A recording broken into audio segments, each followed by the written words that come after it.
beneath the dense canopy of Cambodia's jungle, where sunlight barely filters through the tangled leaves, a lone French explorer pushed forward, guided only by rumors of ancient stone temples lost to time. In 1860, he cut through the thick undergrowth, step by step, until the world seemed to hold its breath. Before him stood a colossal structure of stone, towering spires rising defiantly from the heart of the forest. It was Angkor Wat, a city of stone that once pulsed at the heart of a mighty empire, now silent, its corridors echoing only with the wind. But what shocked the world wasn't just its beauty. It was the mystery who built this wonder deep within the jungle. And why was it left to vanish in silence for centuries? Then came an extraordinary account from a 13th century Chinese traveler, describing Angkor as a thriving fortress teeming with innovation. Though evidence was limited, the story hinted at a remarkable past. Today, science is offering answers. With cutting-edge tools, archaeologists are unveiling Angkor's hidden history. Satellite radar has revealed that Angkor Wat was not a standalone temple, but part of a sprawling, sophisticated city comparable in size to medieval London. It belonged to a highly advanced urban civilization, more complex than anything that had come before it. Angkor ranks among the most remarkable urban centers in human history. Its complexity and ambition surpass earlier civilizations. The towers of Angkor Wat, shaped like stone lotus petals, were built nearly a century before France's famous Chartres Cathedral. Its sanctuaries rise in layered tiers, designed as if to reach toward the heavens. The temple's corridors contain the longest carved reliefs on Earth, etched with astonishing accuracy. Their detail is so refined that even modern laser tools would struggle to replicate them. Archaeologist Charles Hyam has explored this sacred site for years, helping uncover the legacy of the Khmer people, whose ingenuity brought Angkor to life. Angkor Wat was built as a funerary temple for King Suryavarman II, known as the Sun King. Upon his death, his remains were likely interred beneath the central lotus-shaped tower, the spiritual core of the structure. Even its name, meaning Holy Temple, reflects its deep religious significance. The vast moat surrounding the site symbolizes the cosmic ocean that encircles Mount Meru, the mythical home of the Hindu gods. When Ori Muo first saw Angkor in 1860, he was awestruck. He compared one of its temples to the grandeur of Solomon's, describing it as the work of a forgotten Michelangelo, surpassing even the legacies of Greece and Rome. Though he sensed it belonged to a great lost civilization, he had no proof to support his intuition. At that time, Angkor Wat sat in quiet seclusion on the floodplains of northwestern Cambodia, just above the Great Lake. Only a few monks and villagers remained near its walls, and no one could explain its origins. Local legends claimed the temple had always existed, timeless and unbuilt. When Muo's journal reached Europe, it sparked widespread fascination. Soon, explorers, archaeologists, and photographers journeyed to Angkor, eager to uncover its secrets. But Muo's own journey ended abruptly. He died of a venomous insect bite just a year after his discovery. As the first expeditions cleared away jungle overgrowth, more temples emerged, covered in intricate carvings that revealed the mythology and spirituality of a forgotten culture. Each sandstone block was carved in place, requiring decades of precise labor. The inscriptions were written not only in ancient Khmer, but also in Sanskrit, the sacred language of Hinduism. A major breakthrough came with French scholar Georges Coedes, who translated the entire body of Angkorian inscriptions into 7 volumes. His work illuminated Angkor's history and helped reconstruct its forgotten past. These inscriptions revealed that Angkor had been the capital of the Khmer Empire for 6 centuries. ruled by 38 kings from the 9th to the 15th century. The empire stretched across present-day Cambodia, southern Vietnam, Laos, and parts of Burma. Yet mysteries remained who envisioned such a vast city. And why was it built deep in the jungle?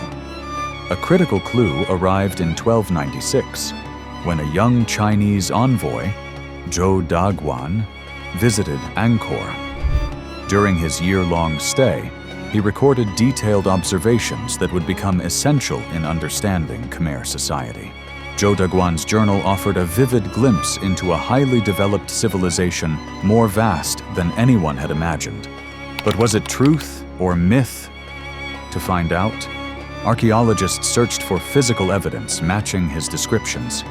Slowly, a clearer picture emerged. For millennia, the Khmer people had farmed Cambodia's floodplains in peace. But by the 1st century AD, the land was divided into small warring kingdoms. In the 8th century, a powerful leader emerged, seeking to build a sacred capital. He led his people across the Mekong River and chose a fertile area between the Kulin Hills and the Great Lake. In 802 AD, he declared himself Jayavarman, king of all kings, and was revered as a living god. His reign marked the beginning of the Khmer Empire. For 5 centuries, his divine lineage ruled from Angkor. Each king built a temple both as a tribute and a tomb, modeled on Mount Meru, the mythic home of the Hindu gods.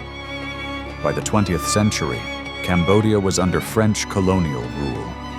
When the French arrived, Angkor was a ruined maze of fallen stones. French scholars devoted decades to restoring it. In the 1960s, archaeologist Bernard-Philippe Grolier compared Angkor's grandeur to a fusion of Versailles, the Louvre, and the great cathedrals of France, all compressed into one monumental complex. Though much has been learned since Henri Mouhot's 1860 discovery, the culture behind Angkor remains mysterious. Angkor Wat, the largest religious monument on Earth, stands as a symbol of divine architecture, but perhaps hides deeper secrets. Zhou Daguan's visit over 700 years ago remains crucial. During his year in Angkor, he described its people and customs. However, some parts of his report verge on myth, such as claiming the temple was built in a single day by a Chinese builder and reflect cultural bias, often portraying the Khmer as primitive. Zhou Daguan's writings have long been studied with caution. As a Chinese official, his views were shaped by a worldview that regarded outsiders as uncivilized. His journal, though valuable, is colored by cultural bias and must be read with discernment. For decades, French archaeologists focused on restoring Angkor's physical structures, largely neglecting his account. But in the 1970s, all progress stopped. The Khmer Rouge regime, led by Pol Pot, devastated Cambodia. Landmines were planted around Angkor, halting archaeology for years. Only after peace returned did restoration resume. Now protected as a UNESCO World Heritage Site, Angkor benefits from international funding and renewed research. With major temples stabilized, attention is shifting outward to remote ruins that may complete the picture of the Khmer Empire. Just north of Angkor, Wat lies a massive walled enclosure once believed to be Angkor Thom, the empire's sacred capital. This square city, surrounded by a broad moat, rivals Manhattan in size. At its center stands the Bayon Temple, adorned with symbolic carvings. In his 1296 journal, Zhou Daguan described a vibrant, thriving city one archaeologists now believe was located within these walls. Yet centuries of overgrowth have buried much of it. In recent years, archaeologist Jacques Gaucher has led efforts to uncover Angkor Thom's interior. When work began, nearly everything was hidden beneath jungle. Aside from surviving temples and palace ruins, the 900-hectare city was a mystery. But after 2 years of mapping and excavation, Gosher has revealed canals, roads, and traces of thousands of wooden homes, evidence of a once bustling urban landscape. Henri Mouhot once suspected Angkor Wat was part of a much larger city. Today, that vision is finally coming into focus. Zhou Daguan's 13th century journal described a grand political and spiritual capital. Today, archaeologists have uncovered enough evidence to reconstruct that vision. Angkor was not only immense, but more advanced than any European city of its time.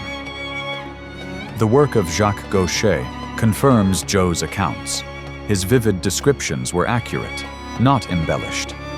This was the Cambodia that once amazed traders with golden lions, bronze elephants, and sacred Buddhas cast in gold.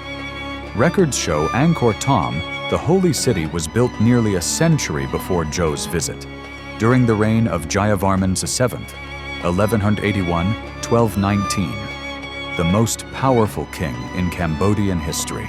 Known as the Great Builder, he expanded the Khmer Empire to its peak and constructed a vast royal palace just north of the Golden Tower. The palace featured sculpted lintels, painted images of the Buddha, and sweeping corridors. Excavations have uncovered foundations of interlinked chambers and post holes over 80 centimeters wide, pointing to massive wooden columns, evidence of a breathtaking royal residence. These discoveries also highlight the divine status of Khmer kings. Zhou Daguan met the monarch multiple times, recalling how he appeared alongside his queen at a golden window in the audience hall. Coming from imperial China, Zhou respected the Khmer people's deep veneration for their ruler, noting they understand the respect owed to a sovereign.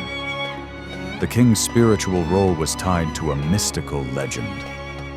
Above the palace stood a golden tower where, each night, he was said to unite with a powerful serpent spirit, the Naga, who appeared as a woman.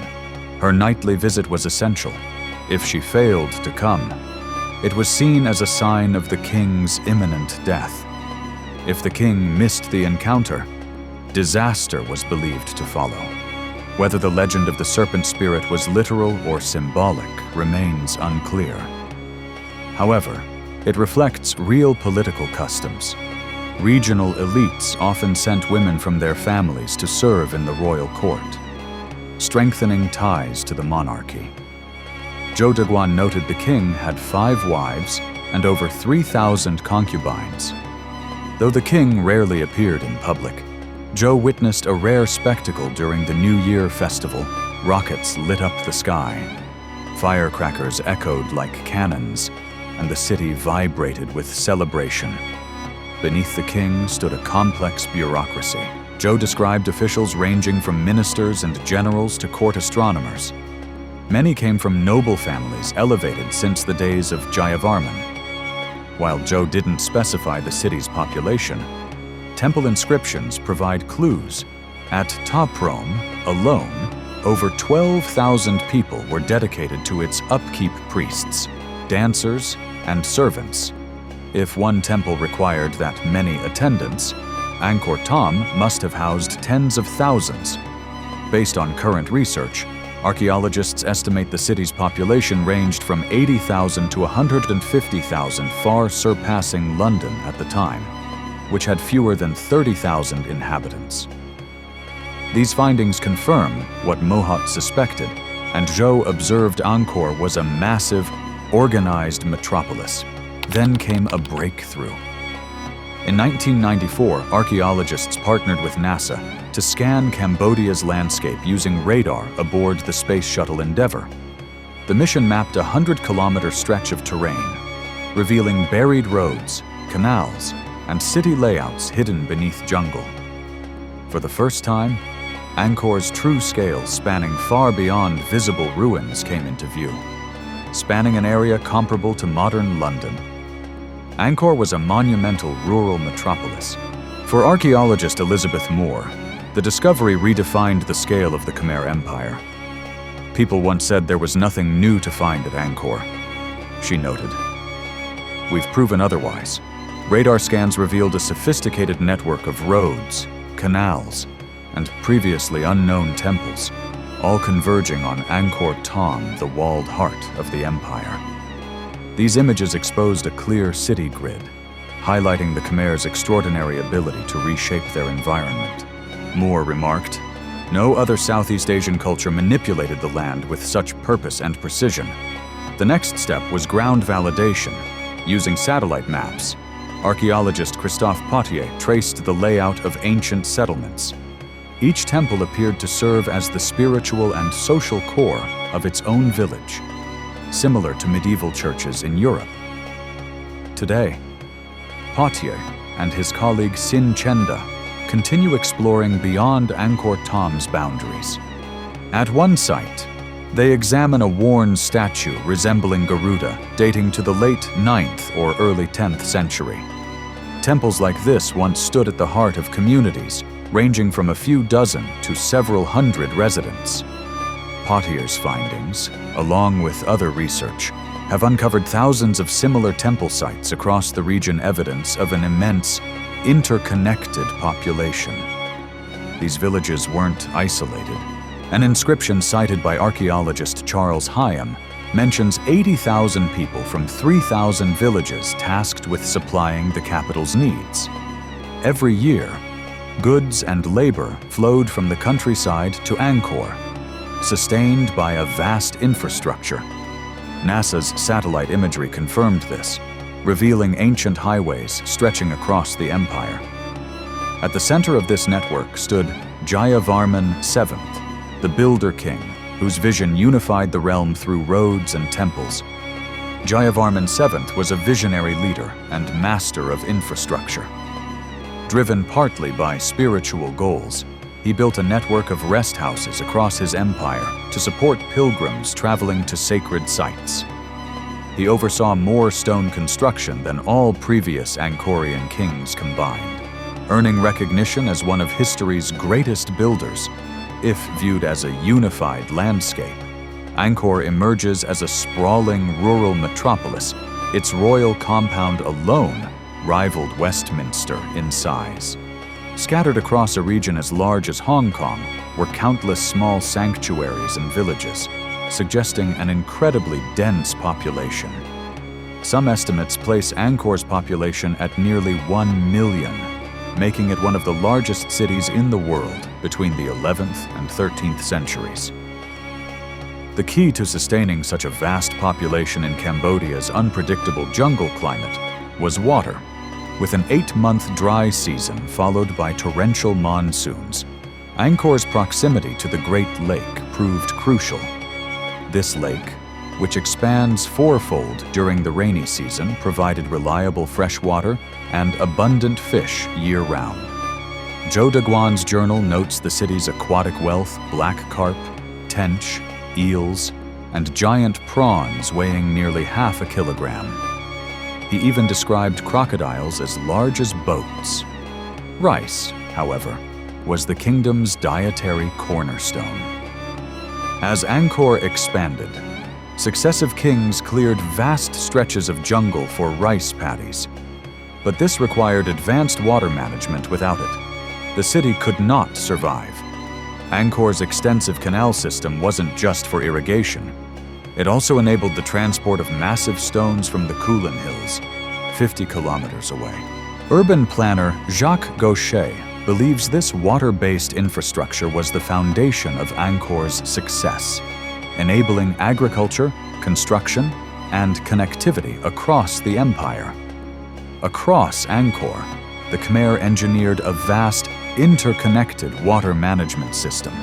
Canals, tanks, and reservoirs ran through the royal city and surrounding lands, allowing precise control over water in an unpredictable climate. While Europe was still experimenting with canals, the Khmer had already mastered hydraulic engineering.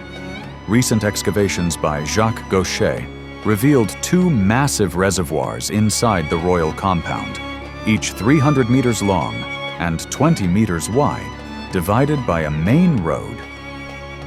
To maintain water flow between them, engineers built a stone dike beneath the road. Subtle elevation differences allowed water to pass through narrow channels from one reservoir to the other, an ingenious but fragile system. This water system was vital not only for farming and transport, but for daily life. In Cambodia's heat, frequent bathing was essential. Without public baths, families used shared ponds near their homes. Men and women bathed together, often unclothed, a practice rooted in custom and necessity. But the scale of infrastructure, vast canals, reservoirs, and temples required enormous labor. Why did so many contribute? The answer may lie in faith. The king was seen not just as a ruler, but as a living deity. Serving him meant serving the divine. This belief likely inspired the Khmer to devote themselves to building one of the most extraordinary cities in human history. Devotion alone couldn't build an empire like Angkor. Slave labor also fueled its rise. Zhou Daguan noted that wild men from the hills were bought and forced into servitude. Wealthy families might own over 100 slaves. Even modest households kept 10 to 20. Inscriptions from the time reveal brutal conditions, including extreme punishments for escape attempts, blinding, mutilation, or worse. Discipline extended beyond the enslaved. Zhou recorded that serious crimes could lead to a person being buried alive outside the city. Lesser offenses were punished by amputation. Yet, despite its harsh laws, Angkor thrived as an economic power. It produced fine textiles, bronze statues, and luxury exports like ivory, beeswax, aromatic woods, and kingfisher feathers. China was Angkor's major trading partner. Carvings at Bayon Temple show Chinese trade ships crossing the Great Lake. Excavations at the royal palace unearthed large amounts of Chinese ceramics, confirming long-standing trade ties. By the late 13th century, Angkor had reached its peak. Generations of god kings had built a magnificent city, sustained by advanced water systems and a thriving population. Yet beneath its glory, cracks were forming. Within a century of Zhou Daguan's 1296 visit, the city was abandoned, consumed by jungle. Why did such a powerful civilization fall silent? One key factor was war. Angkor's rulers had long fought neighboring enemies, especially the Chams. But by Zhou's time, a new threat had emerged, the rising Thai kingdom of Siam. Zhou noted recent Siamese raids that devastated entire villages. He also described the Khmer military as underprepared, barefoot, poorly armed, and disorganized. History confirmed his fears. In 1431, Siamese forces invaded and sacked Angkor. They looted valuables, enslaved thousands, including the royal harem, and dragged the population back to Thailand. The city, stripped of its people and wealth, was left to decay under the forest canopy. Yet war wasn't the only cause. Modern archaeologists believe internal decline also played a role. Charles Hyam points to Jayavarman VII, Angkor's most ambitious builder, as part of the problem. His grand vision led to massive spending on temples, roads, and canals. While glorious, this relentless expansion may have exhausted the empire's resources and left it vulnerable. Jayavarman VII wasn't just a builder, he was also a religious reformer. As the first Khmer ruler to embrace Buddhism after centuries of Hindu rule, his spiritual shift may have shaken the empire's foundations. Buddhism's introspective values may have caused people to question royal extravagance, weakening the belief that the king was a living god, a belief that once unified the empire. For 400 years, the city lay silent until Henri Mouhot rediscovered its ruins in 1860. Today, Angkor is revered as one of the world's great wonders. In Cambodia's new era of peace, archaeologists from around the globe continue to uncover its secrets. A once-lost city is reawakening one that, for over 500 years, stood at the heart of a great empire.